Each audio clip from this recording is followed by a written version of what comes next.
Choć mówią ci, że masz dużo wad, ty widzisz i nie zmieniasz tego. Mówią ci, że będziesz sam, uznajesz tylko swoje ego. Choć życie to kat, to dalej ty grasz kogoś, kim nie byłeś nigdy. Mówisz, że wygrasz, robisz tu bilans, wychodzi, że zawsze byłeś inny. Trzymasz ster w życiu, choć nigdy nie wypłyniesz. Twoje słowa to ciągłe kłamstwa, że zmienisz się jak zwykle. Kupujesz już bilet i otwierasz drzwi, zamykasz je i idziesz pić. Gdy wracasz nad ranem, to wszystko ci jedno, choć serce ci pęka, nie zwalnia tempo. Niezrozumiały przez środowisko, zepchnięty z toru na życiowe wysypisko. Choć czas tu leci, to się to nie zmienia. Już nie wierzysz w nic, nawet w marzenia. Outsider jak Rysie Creedle. Twoje życie, definicja 7 liter.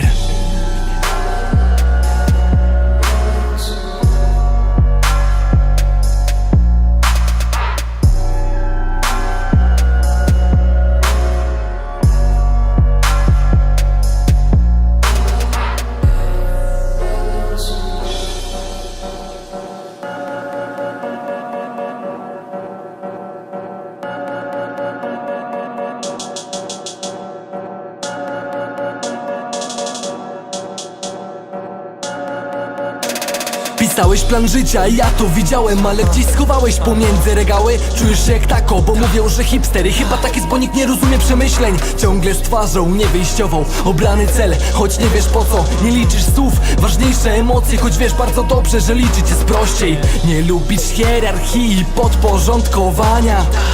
Czasami chciałbyś za wszystko sam się ukarać.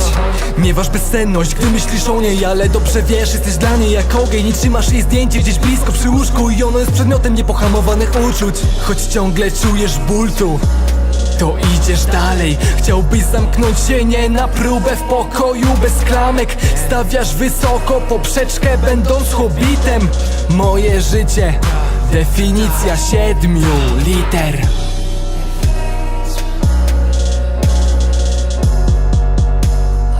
Wszystkiego najlepszego, Kamil.